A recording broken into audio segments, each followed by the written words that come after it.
Pelakon terkenal Korea Kim Soo Hyun akhirnya tampil bersuara selepas dihimpit pelbagai spekulasi panas melibatkan dirinya dan mendiang Kim Sa-ron.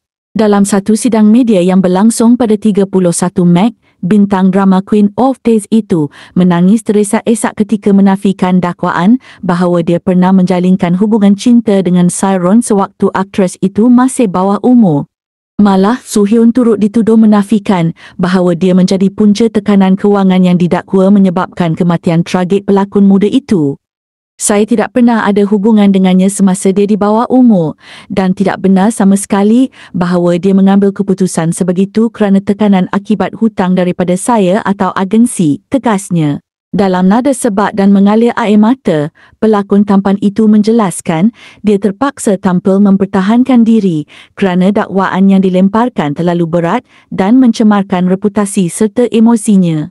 Susulan itu, wakil peguamnya mengumumkan tindakan undang-undang akan diambil termasuk saman sivil sebanyak 12 bilion won Korea bersamaan kira-kira 41 juta ringgit. Kami telah memfailkan aduan jenayah terhadap individu yang mengaku sebagai saudara mendiang, termasuk wanita yang mendakwa dirinya ibu saudaranya. Tidak cukup dengan itu, kami turut menyaman pengendali saluran YouTube popular Guru Sero Institute Gaseyen yang giat menyebarkan dakwaan palsu, kata peguam tersebut.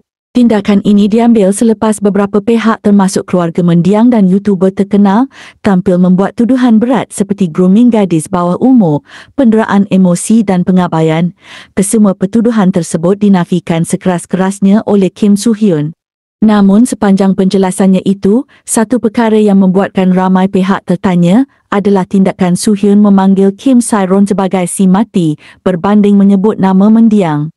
Terdahulu, Kim Sa-ron ditemui mati akibat bunuh diri pada 16 Februari tahun 2025 selepas dikatakan bergelut dengan masalah kesihatan mental kerana tekanan hidup dan hutang yang menggunung. Bagi netizen, Kim Soo Hyun hanya berpura-pura menangis demi mendapatkan simpati. Ramai yang masih kesal akan kenyataannya yang menafikan tuduhan itu. Sedangkan sudah banyak bukti. Dalam pada itu, segelintir netizen menganggap Kim Soo Hyun sebagai King of Days.